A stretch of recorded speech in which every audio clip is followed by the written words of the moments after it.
Let's talk about two building blocks at the same time, perseverance in dealing with adversity.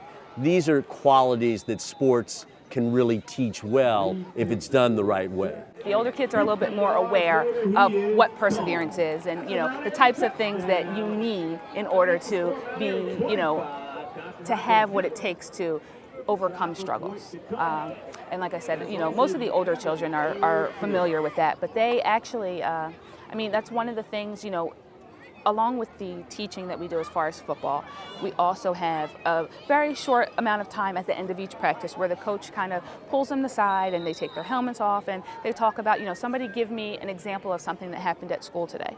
And the kid will raise their hand, oh, someone was bullying me, or, and then they have a discussion. How did you handle it? How could you have handled it? Do any of your teammates have an idea of what you could have done differently? So they actually try to help themselves get through their own problems, and to be able to overcome the obstacles that they see, whether it be at school, on the football field, out in the neighborhood, no matter where they are, I think they take a piece of us with them everywhere they go. And as long as they have that right piece, they'll be absolutely fine. 3 last questions. The first one, many of the kids know that I work for the Eagles. Yes. I have that jacket. Yes. Therefore, they know I'm in the National Football League. I have that windbreaker, if you will, today. But we have started a pilot program that'll really kick in during the off season between my Winning Ways organization and the Bantams to teach these young people about careers. And we've already discussed philosophically what we're going to do, and that is not every young man is going to play in the NFL. But every young man, or for that matter, every young woman, because you have the great cheerleaders, could end up working in pro sports. They could be a play-by-play announcer, they could be an orthopedic surgeon, they could be a ticket manager. And that is an exciting addition, you're telling me, to the Bantams curriculum. You're looking forward to that. Absolutely. And like you said, even the kids know, I may not make it past, when I'm done as a Bantam, that may be the end of my football career. But like you said, I could be a manager. I could be in charge of these guys. I may see one of my teammates 15 years down the line and I may be their manager.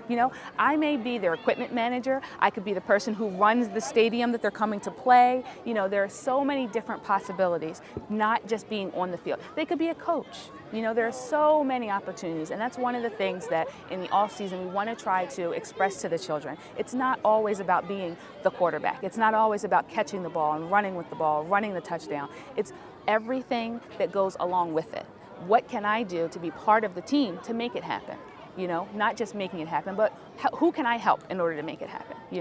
I'm going to embarrass you with the last 2 questions. Okay. The first is about your mom. Okay. One of the greatest people I have ever met. Instant energy, instant enthusiasm, but most of all, instant and ongoing optimism. Yes. What defines your mother? Crazy. In a good way. In a good way. My mother, I'm an only child, so of course all of my children are her children as well. And she takes ownership of them and every other child she comes in contact with on this field. And no one is to call her mom, grandmom, miss, Mrs. It's 80. Spell that. 80.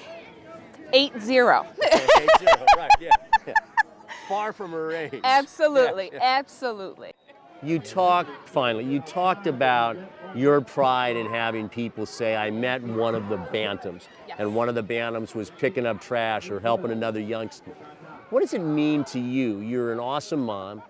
You have a job that you do very, very well at. But what does it mean to you when someone within the Bantams or outside the Bantams says, boy, that Denise, or may I call you Niecy, as Yes, they do, yes. boy, that woman is terrific because she really does so much for the kids. How does that make you feel?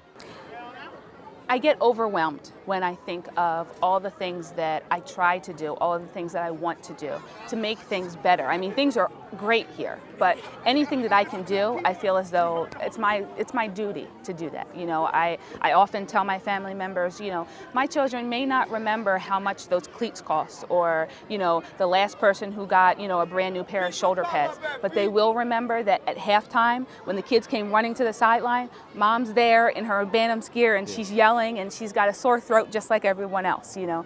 And I also, you know, when I first started, it was important to be the mom and be on the sideline, but once I saw the inner workings of how things go, I wanted to be a part of that as well, you know. So right now I do wear many hats, and sometimes it does get overwhelming.